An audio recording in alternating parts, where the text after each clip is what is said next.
Hey, Gavin here. If you're in sales, you're either going to love this video, like what I'm about to get into, or you're going to hate. There is going to be a side of the fence that you're on. And what I'm going to share with you today, I hope either way, either side of the fence you're on, that it is transformational for your sales career, like it was for mine, what I'm going to share. Okay. The first part about this is going to be a little bit of a rant. And then I'm going to share my story that I hope is a significant help and a value to you wherever you are on your career path in sales. Okay. So who am I? I've been doing sales for 29 years, many industries. I've done real estate. I've done timeshare. I've done remodeling and construction. I've done financial services and insurance. I've been in most of them. In almost all those years, when I wasn't either a general manager or a sales manager, I'd say 70% of my career, straight commission sales, but always sales. And I know what I'm doing and I know how I've been taught and I know what I've done instead. And here's the thing, and kind of a little pissed off about this, right? Is I am so tired of the sales trainers and the sales companies that are teaching people the old sales tactic, the sleazy, the manipulative, the slimy, what we all hate, right? We all hate it. And then turn around and do exactly that. Why does sales get a bad name? Sales is one of the best careers out there. My daughter she was going to go into marketing and now she's in sales and she loved it. It's a great career. But why does it have the stigma? Why do people not like doing it? Because they feel like it's high pressure and that, there's games and manipulation. And guess what? They're right. There is. And I'm over it. And I've been over it for a long time.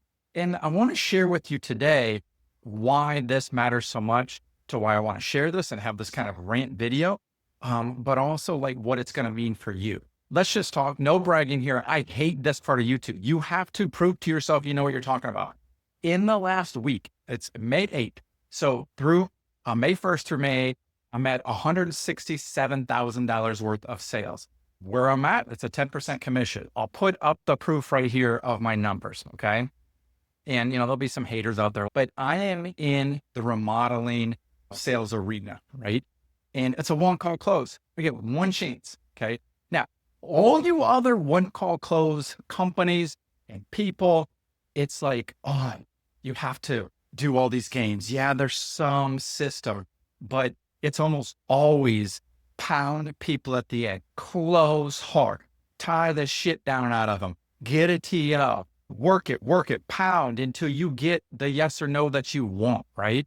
And listen, I'm telling you, that is bullshit. My career, which I'm going to explain to you, I started doubling my sales when I stopped playing those games, when I stopped thinking that way, when I stopped pounding people, when I stopped closing people hard at the end. 90% of my sales at the end, they just say, this makes sense. This looks good. Let's move forward. Today, I sold two of what we do at my company, $40,000, 2 hours, and one call close, right? Now, does that happen all the time? My average ticket sale is 17,000, but within a couple hours, people tell me yes or no. And this month, I think, look at the thing, I think I'm at like pretty close to 70% of a closing rate. I'm not always that. I'm usually right around just under 40%, but in our industry, that's almost double the industry average. Again, I have no desire to brag. I have a desire to change this industry and sales and how they do things. Now, I know there's a lot of good, trainers out there too. I know there's a lot of good salespeople out there, but quite frankly, I've just started a YouTube channel. The people who are the loudest, who are the most the bravado and like, look at me and follow me, those are like the hardcore closers. And you know what?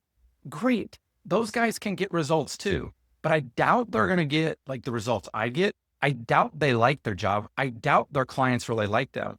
I doubt they can sustain it. And what's the karma of that? What's the feeling of that? Are you really helping people or is it about you? And that's where I want to go with this. Number one thing I would want to share, when I go out to meet with people, my unfair advantages, I don't care about me at all. It's not. And they know that. And I explain that and I show that I am there to serve them. I am there to show them what I do and allow them to make a decision to see if I did my job to show them that what I do is going to solve their need and is what they want. Okay. And that's really what sales is. It's not getting people to see it your way. It's not changing people's mind. It's not, just pressuring into submission that they're like, okay, I guess so. That's not it at all. And where this all changed for me, I used to work for this company in Southern California, and big company. They had like 8 or 9 offices. I started out in sales. They upgraded me to sales trainer. I became the sales manager, did so well at all of those that I became the general manager. The office that I started was doing 1.8 million and they were failing. Most of the other companies were doing like 5 million. In 2 years, I built the sales team, retweaked the construction team. We went from 1.8 million in sales to 5 million. But this is where the story kind of goes wrong that I still regret to this day. I built that sales team. I cared about those guys and they were my friends. And guess what? I allowed the company of the rigidity of the bullshit that they would teach of the high pressure. I let how they ran a sales team interfere with what I had built. And I wronged some of my sales guys. I pissed them off. I ended up losing pretty much my whole team like that. And what did that make me do? I had to take a look in the mirror. And from that day on, blessing in disguise at the time, but devastating, looking back. And I was like, no, if I'm going to stay in sales, I'm doing it the way I would want to do it, to come from service, to come from love, to make it about them. And then I'm going to let the cards fall where they fall. So I went to, oh my goodness, this is classic, a competitor company. And that person started the company because he was bad at the company I'd come from. Like so many other people, probably so many people on this can relate. And if you're an owner, like listen to these words. If you're a sales manager, listen to these words, because if you think like turnover and pounding clients and all of that, it's not sustainable and you are going to be extinct here coming in a few years, 100%. So what happened? I go to that other company as he's Gavin, go do what you do. And I'm like, you sure? I can do whatever you want. He was like, yeah, you don't need to do any of the crap that over there. And just, go sell. I was doing papers. Okay. Hardscape, driveways, patios, pool decks. And so guess what happened? That first year, there are the reps up to that point. We're having decent years. This is about like 2012, 2014. It was 800,000 a year was pretty good. So my first year, I did like 1.3, I believe, maybe 1.4. And they're like, wow, then I went like 1.6, 1.8, 2. A little over 2 million. And I started averaging well over 2 million, I think into my 4th year. This is about 2016, I think. And I killed it for the industry. I mean, 1.21 was pretty good. I was doing double that. Again, not sharing this to brag, but what I started doing is what I knew every single person I met with was hoping I would do. I first made sure I was professional. How I looked, business card, what I would want to show up. Clean car, looking not all scrappy and like haven't shaved forever and look like I cared. The little things, right? And then the whole time this is a little bit different. I've evolved since then, but the whole time I'm just asking them questions and I would make it all about them. And of course, build rapport, but they could connect and they could say, hey, this is not like any sales experience I've ever had before. This guy's different. So what do you think that turned into? Right away, their guards came down. Right away, they started trusting me. Right away, they wanted to hear what I had to say because I was a professional. I was listening to them. I cared. I demonstrated it. Within 20 to 30 minutes, then they were like, I know they were rooting for me. If within 20 to 30 minutes, your client isn't rooting for you that they choose to do business with, you have not done a good job up to that. And you're like all the other salespeople out there. And this is what I'm saying. This is going to piss a lot of people off. Like, oh, you don't know what he's talking about. He's a wimp. He's one of those guys who doesn't close. It's just horse shit. That is the biggest bullshit belief There's all these things in life that I had been sold on for so long. Well, this is what it takes. This is what you have to do. This is sales. This is a part of it. No, it's not. And I will go to my grave knowing that if you believe that, you have cost yourself so much money. You've cost your, family so much money because of that limiting belief that you have to do that. You'll never know how much business you missed out on because you didn't make it about them. Now, it's not about you, but the money part of it is the reflection of how you're making it about them. I have, the week before this, I did like a 90,000 in a week. And so far this month, I'm at 167,000. My best month ever, last July when it's really not busy, 400,000 net. It was like 450,000 gross, 400,000 net. Right. And, I remember team, how are you doing? What are you doing? Like we record ourselves, like listen to my recordings. Okay. And that's a whole nother thing. We do it legally, get permission, all that stuff, but it's all there. It's all proof. And it's, I have so many people go, Gavin, you just get lay downs. This is where I'm going with this. I create the lay down because I'm a professional and I have a system and I do what everybody would want. Everybody. So I make sure I work with a good company. Listen, it's going to be tough to be a great salesperson if you work at a shit company that doesn't deliver, has terrible reviews, and doesn't care about people. You don't want to be there. And if that's you, I'm going to be doing consulting. And even if you are a great company, like I can help you in either way to improve that. Because until you can prove to people that you are going to deliver and that you care and that you're professional, you're in trouble or you're leaving a ton of money on the table. But at the end of the day, more importantly than that, you're not going to like your job. You're going to blame everything on like, I don't like my sales manager. Oh, my company, this, my leads are bad. All the stuff that salespeople do, including the managers and the owners, whine, whine, whine. And you've got to look in the mirror. If you're not getting the results you want in life, it is because of you, nothing out there. The only thing you can control is in here. So let's get back at it. This week, the reason when having success, I always have success, is because my whole approach ends up being a takeaway without trying to be a takeaway. My whole approach is detached without trying to be detached. Hey, listen, right from the beginning, I appreciate you having me out here. I've been in your seat. I've had people out to my house. I've had good experiences. I've had terrible experiences. I don't want to be that terrible experience. I don't want to be the guy that you want to kick out of the house. We all know what that is. And it's not fun. Either my product is going to be a good fit and it's going to align with what you're looking for, or it's not. There'll be no hard feelings. What I would ask is I'm going to ask you some questions so I can cater everything down to you and what you're looking for. And then as we go, this is a conversation. You get to ask me questions. And at the end, we will see if this makes sense for you or not. What did I just do there? I set the stage a little bit. That was just like a pre-agenda, what I do. But it's also kind of showing like, okay, this is different. He's not like all these other guys where they're just putting on this fake act to try to build rapport. And then they're really going to start selling and, their true colors are going to come out. No, I mean that. I am not this. I cannot say this enough. I don't let myself close hard at the end. Now, if I know if they want to do it and if this is good for them, I will help them overcome their fear. Totally different, right? But I will not try to play games.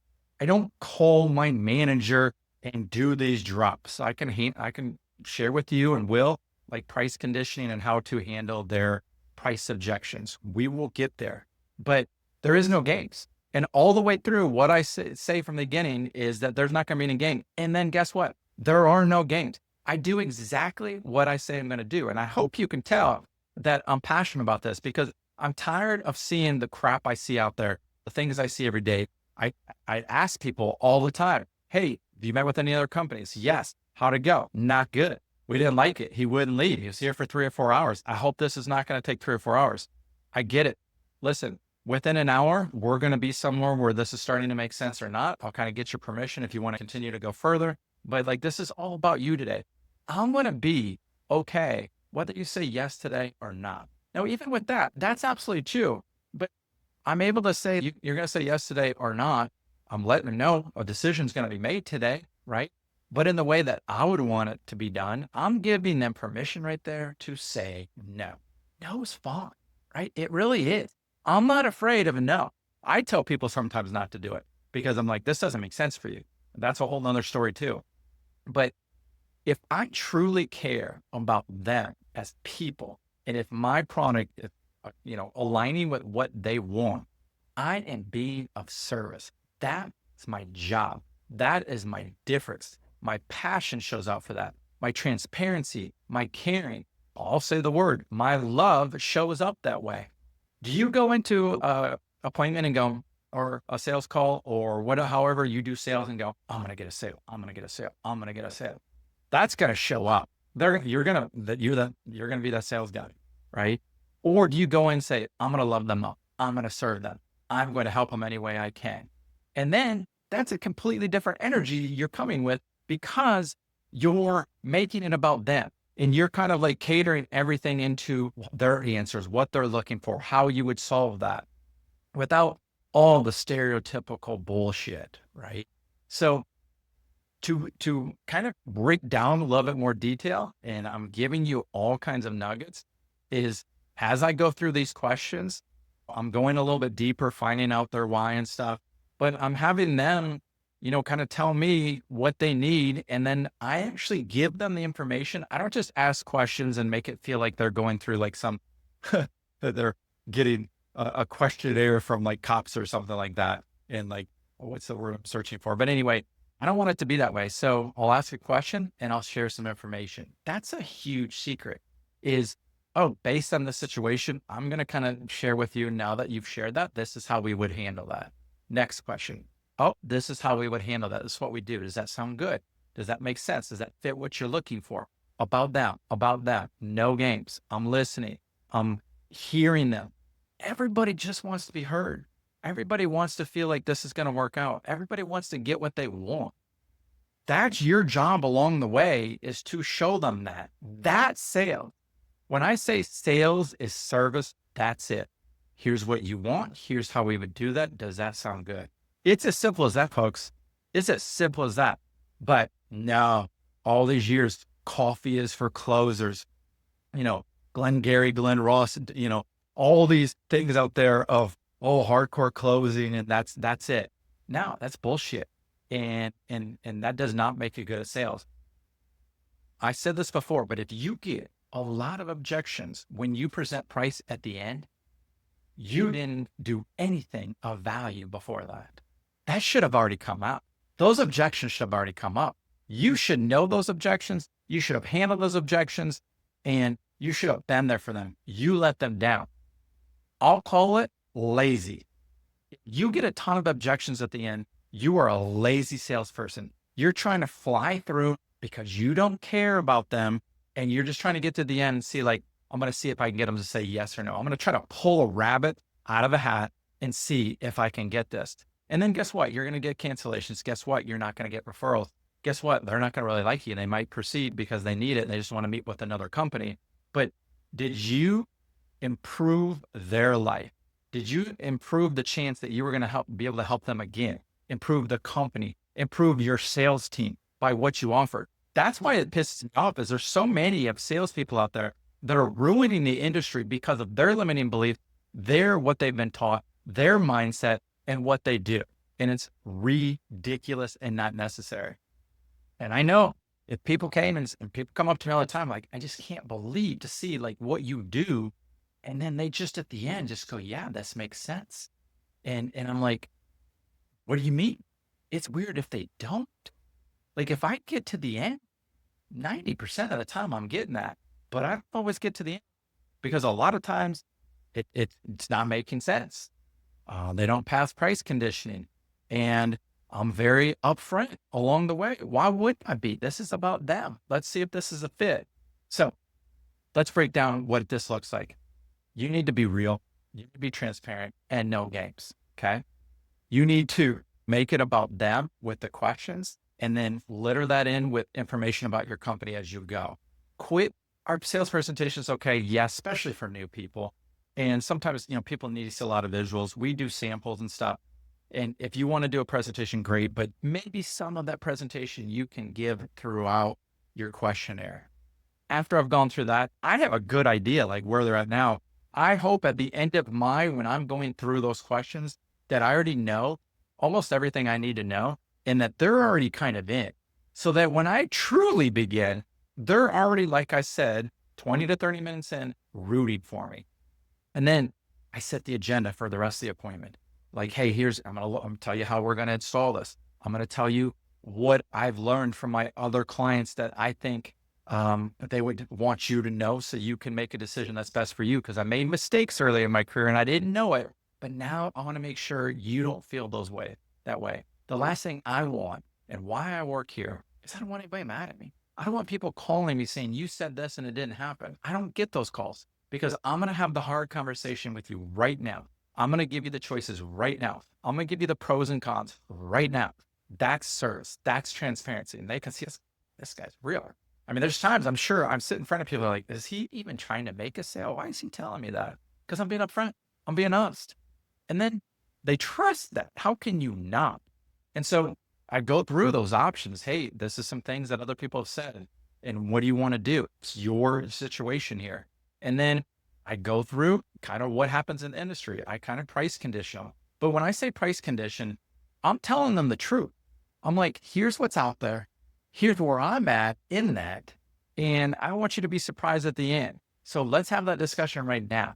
I'm bringing out the price objection right now. That's a big part of how I get a lay down later.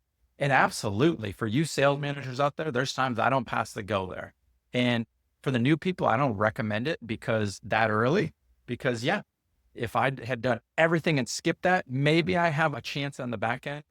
But I don't think so. I actually think it's necessary. But keep in mind, that doesn't happen until I already feel like they're in, until they've gotten a lot of information. They haven't gotten all of it, but they're about 60% of the curtain's been pulled back, right? But they know not all of it. They haven't seen samples. They haven't seen quite a few different things. They haven't seen the final price, and they have enough curiosity and enough interest so we can go. It's permission-based selling. It's meeting them where they are as you go. Game changer. And how you do this, and I'm going to be teaching companies who want this. It's one thing to talk about it. How do you apply it in your situation? How do you train it in your situation? If you're a salesperson and you like this, I don't know right now if I'm working one-on-one with sales, share this video with your sales manager. Share it with the owner of your company and let them come talk to me and see what this would look like. But I'd rather help the masses and a lot of people than just one guy here or there. So that's part of my mission. And then if we get beyond that, then it's the samples. Then it's really going into details. Then in my industry, I have a digital rendering so they can see it.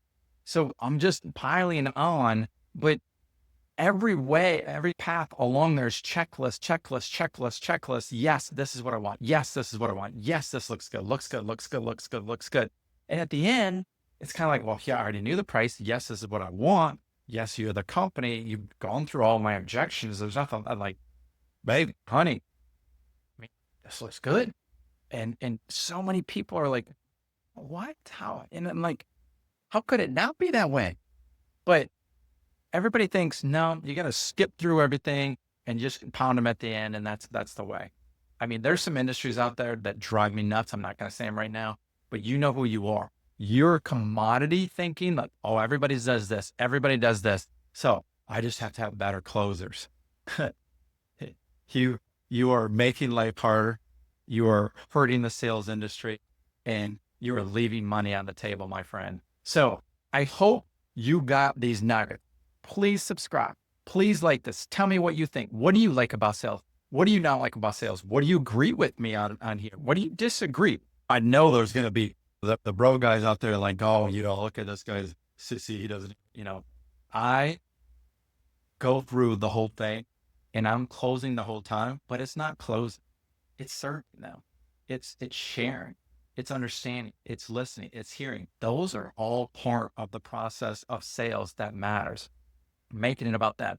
And then if you can deliver and you have a good company, you're letting them down if they don't go with you. That's what I feel like. I'm letting them down if they don't go with me. So I'm doing a lot of things on the front end that is work and effort and energy to exude that professionalism as a demonstration by then less than just words. Words, they don't believe half the stuff you say. They don't trust you. You got to earn their trust by the things I'm talking about. So would love to have you subscribe.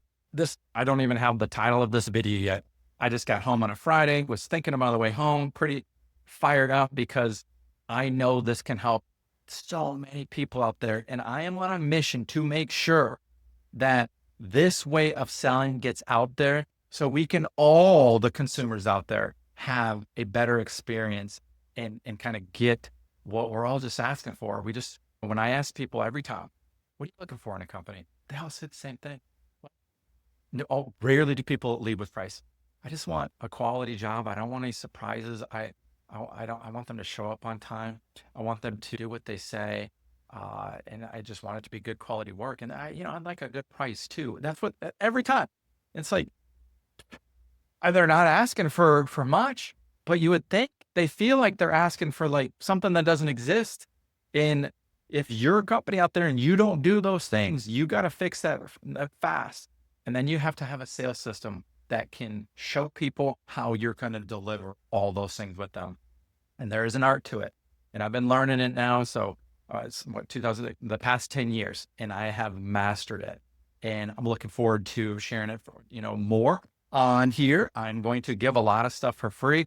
And for the people who want to really get that hands-on help, I'm looking forward to being there for them and seeing where that go. So I hope happy selling, happy serving, and go out there. And this is a great career. And when you're going to go out to serve people, it's a completely different mindset. Like, oh, I have to go to this appointment. No, like I get to go and connect with somebody, and I get to, hopefully make a difference in their life to give them a great experience, regardless of how important your product actually is. That will change your company. That will change your job. That will change your results. And I want to make sure it's out there. And I'd like to be considered one of the people out there that is changing the sales industry for the better. So let's go. Talk to you soon. Bye-bye.